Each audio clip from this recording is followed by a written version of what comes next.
જો તું રોજ 10 થી 15 કલાક ભણે છે તો તું ભૂલ કરી રહ્યો છે.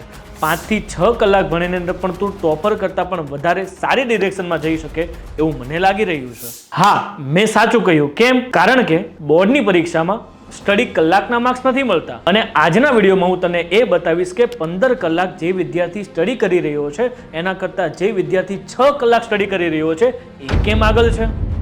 આજકાલના વિદ્યાર્થી મિત્રોનું સૌથી મોટું જૂનું શું છે એ તને ખબર છે? આજે કેટલા કલાક ભણ્યો? 3 કલાક, 4 કલાક, 10 કલાક, 15 કલાક? યુટ્યુબ ખોલ, ઇન્સ્ટાગ્રામ ખોલ, બધે એક જ વાત દેખાશે, આઈ સ્ટડી 15 hours ટુડે. અને સ્ટુડન્ટ પછી પેનિક થાય છે કારણ કે હું તો 5 જ કલાક ભણું છું. અહીંયાથી શરૂ થાય છે સૌથી મોટો ટ્રેપ, કારણ કે વિદ્યાર્થીને વાંચવાની કલાક સાથે કમ્પેરિઝન થાય છે. પરંતુ ખરેખર લર્નિંગ કેટલું થયું છે ક્વોલિટી વાળું એની સાથે કમ્પેરિઝન કરવાની જરૂર છે. તો ચાલો એક જબરજસ્ત એક્ઝામ્પલ લઈએ.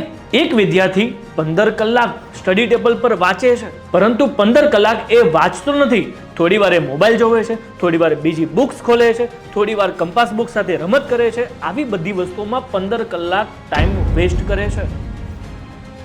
બીજો વિદ્યાર્થી માત્ર 6 જ કલાક સ્ટડી કરે છે. એ ફૂલ્લી ફોકસ કરે છે કન્સેપ્ટ ઉપર અને કન્સેપ્ટને સમજીને એને ખાસ કરીને રિકોલ કરવાની ટ્રાય કરે છે અને એક્ટિવ લર્નિંગ કરે છે. દિવસના અંતે વિદ્યાર્થીએ 15 કલાક ઇન્વેસ્ટમેન્ટ કર્યા અને જ્યારે બીજા વિદ્યાર્થીએ માત્ર 6 જ કલાક ઇન્વેસ્ટ કર્યા.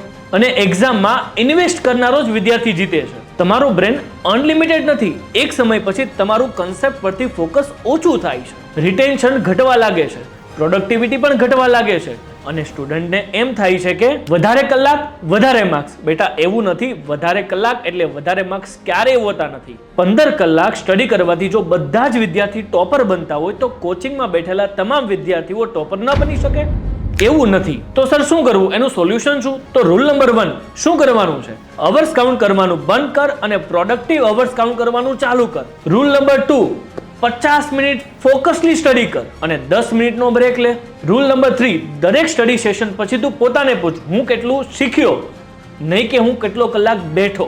Rule number 4 revision. બેટા, લર્નિંગ એ માત્ર સ્ટડી નથી.